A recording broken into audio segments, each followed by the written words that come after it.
এক লোক এক বুজুর্গ ব্যক্তির কাছে যেয়ে বলল, হুজুর, আমি যখন আমার স্ত্রীকে প্রথম দেখেছিলাম আমার মনে হয়েছিল আল্লাহ মনে হয় তার চাইতে সুন্দরী মানুষ আর তৈরিই করেনি। কিছুদিন পর যখন আমাদের বিয়ে ঠিক হলো তখন আমি বুঝতে পারলাম যে না, আমার স্ত্রীর চাইতেও সুন্দরী মেয়ের অভাব নাই।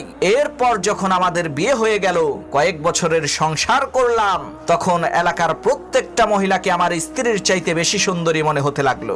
লোকটির এই কথা শুনে সেই বুজুর্গ ব্যক্তি বলে উঠল, বাবারে শোনো, এই দুনিয়ার সমস্ত মহিলাকেও যদি তুমি বিয়ে করে ফেলো, তোমার মনে হবে তোমার এলাকার নেরি কুত্তাটাও তোমার স্ত্রীর থেকে বেশি সুন্দরী। লোকটি অবাক হয়ে সেই বুজুর্গ ব্যক্তিকে জিজ্ঞেস করলো, হুজুর, এমনটা কেন হবে? তখন সেই বুজুর্গ বলল, বাবারে, এখানে সমস্যা তো তোমার স্ত্রীদের মধ্যে না, সমস্যা হচ্ছে মানুষের মন থেকে যখন লজ্জা শরম আল্লাহর ভয় দূরীভূত হয়ে যায়, তখন কবরের মাটি ছাড়া তার চোখকে কেউ পরিপূর্ণ করতে পারে না।